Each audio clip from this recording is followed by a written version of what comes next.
La partenza sembra proprio Draccaris quello che ha maggiori problemi a presentarsi all'allineamento. Intanto è in controllo Francesco Caria, che punta proprio il favorito della corsa, gli altri più o meno allineati. È chiaro che iniziano piano piano a manifestare qualche problema caratteriale. Sembra ora quasi pronta, ecco che adesso si spostano altri due.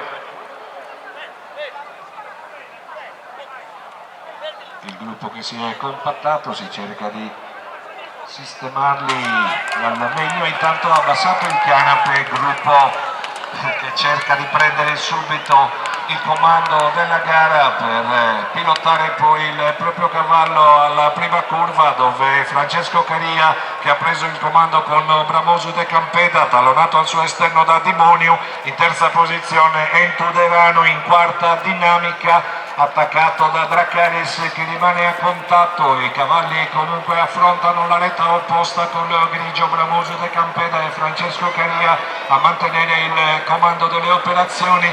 All'esterno è sempre Dimonio con Adrian Topalli, a contatto Entu Derano con Marco Vitti in terza, vicino a lui è Dinamica, un gruppetto di 5 in poche lunghezze si presentano in retta per quello che sarà il secondo passaggio e l'inizio del giro conclusivo, con il grigio Bramoso de Campeda che all'esterno Dimonio. C'è lotta per il terzo posto con Draccaris che cerca di recuperare il gap mantenendo il percorso più stretto possibile all'interno dello steccato e avvicina in poche battute i due di testa, quindi si riaccorciano le distanze con il Bramoso de Campeda e Francesco Caria con la giubba verde e bianca a metà della retta opposta che mantiene il comando, ma attacco da parte di Adrian Topalli e Dimonio. I due viaggiano in coppia con Draccaris che deve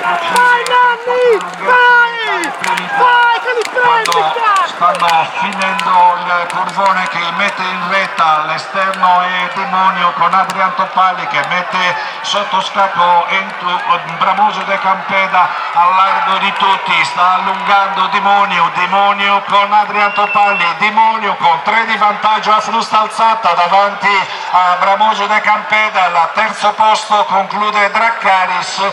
Per il quarto bisogna rivedere il filmato perché hanno terminato in 3 sulla stessa linea e quindi Dimonio con Adrian Topalli silenzioso è riuscito a gestire la corsa ben preparata in partenza, fatto accompagnare da Bramoso de Campeda, Bramoso che lo ha praticamente provato a tallonare fino al tratto conclusivo, dove al largo di tutti ha rotto gli indugi Adrian Topalli, che ormai è un abitué, anche lui conosce